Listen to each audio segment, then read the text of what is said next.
তো বন্ধুরা, এই বছরের most awaited Bangla movie Jeet অভিনীত কেউ বলে বিপ্লবী কেউ বলে ডাকাতের ট্রেলার এসে গেছে ফাইনালি, যেটা বীর বিপ্লবী অনন্তলাল সিংহের জীবনের উপর বেস্ট। ইনি এমন একজন ব্যক্তিত্ব যাকে ইতিহাস বিপ্লবী আর ডাকাত এই দুটোরই তকমা দিয়েছিল। কেন দিয়েছিল চলো কথা বলে নি। হ্যালো, আমার নাম আশিস আর তোমরা দেখছো পোস্টম্যান টকিস। প্রথমেই থ্যাঙ্কস টু জিদ্দা যে এরকম একটা কন্ট্রোভার্সিয়াল মানুষের উপর মুভি বানানোর সাহস দেখিয়েছে।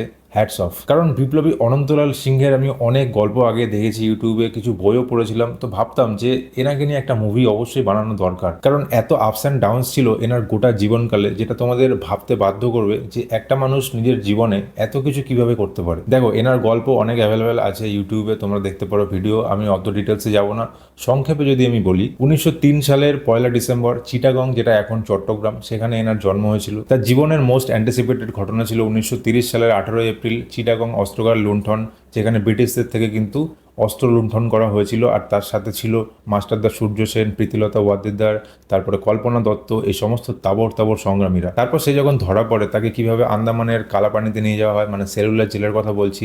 তারপরে জেল খাটার পর যখন সে ছাড়া পায়, সে কিভাবে ফিল্ম ইন্ডাস্ট্রিতে আসে, মুভি বানায়, আর তারপরে সে আবার কিভাবে ডাকাতি করে জেলে যায়, শেষ জীবনটা তার কিভাবে কাটে, এই সব কিছু কিন্তু মনে হচ্ছে এই মুভিতে ভালোভাবে দেখানো হবে। আমি সিরিয়াসলি বলছি তোমাদের, তোমরা যখন ফার্স্ট টাইম এনার গল্পটা জানবে না, তোমাদের গুজবাম্পস ফিল হবে, যেমন আমার হয়েছিল। গর্ব হবে যে আমাদের দেশে এরকম বিপ্লবী জন্ম হয়েছিল, আর যাদের এই দেশ স্বাধীন হওয়ার পিছনে প্রচুর অবদান রয়েছে। মানুষটার মধ্যে সত্যি ট্যালেন্ট ছিল, মানে দুবার দুবার জেল খেটেছে, সে ফিল্ম বানিয়েছে।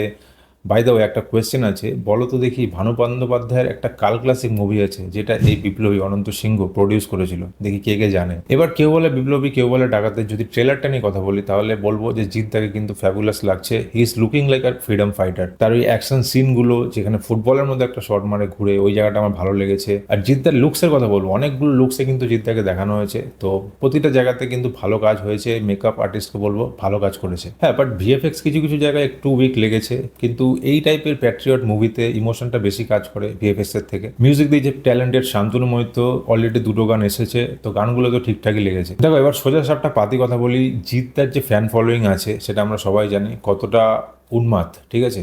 তো এই টাইপের কমার্শিয়াল মুভি কিন্তু অনেক দিন ধরে ফ্যানরা ওয়েট করে আছে যে কবে একটা জিদ্দার একটা কমার্শিয়াল মুভি দেখতে পাবো, যেখানে থিয়েটারে আমরা সিটি মারতে পারবো, হাততালি দিতে পারবো, এনজয় করতে পারবো মুভিটাকে বেসিক্যালি। তো ফাইনালি এই মুভিটার মাধ্যমে কিন্তু জিদ্দা তার ফ্যান্সদের উপহার দিয়ে দিয়েছে।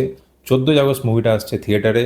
তো ফার্স্ট শো কারা কারা যাচ্ছ কমেন্ট করে জানাও, আমি তো খুব এক্সাইটেড দেখার জন্য। আরেকটা কথা, এর আগের ভিডিওতে কিছুজন কমেন্ট করেছিল যে দেবদার মুভি নিয়ে একটা আপডেট দাও, তো আমি বলতে চাই তাদেরকে যে দেবের যে নেক্সট মুভিটা আসছে ওটাও কিন্তু ইন্ডিপেন্ডেন্স ডেতে রিভিল করা হবে। দেবদার একটা স্ট্যাটাস দেখেছিলাম ফেসবুকে। তো ওয়েট করে থাকো আর চ্যানেলটাকে সাবস্ক্রাইব করে রাখো, যাতে সবকটা আপডেট তোমরা পেয়ে যাও। ভিডিও ভালো লাগলে লাইক করে দিও। দেখা হচ্ছে তোমাদের সাথে খুব তাড়াতাড়ি নেক্সট ভিডিওতে। টিল দেন, টেক কেয়ার দোস্ত।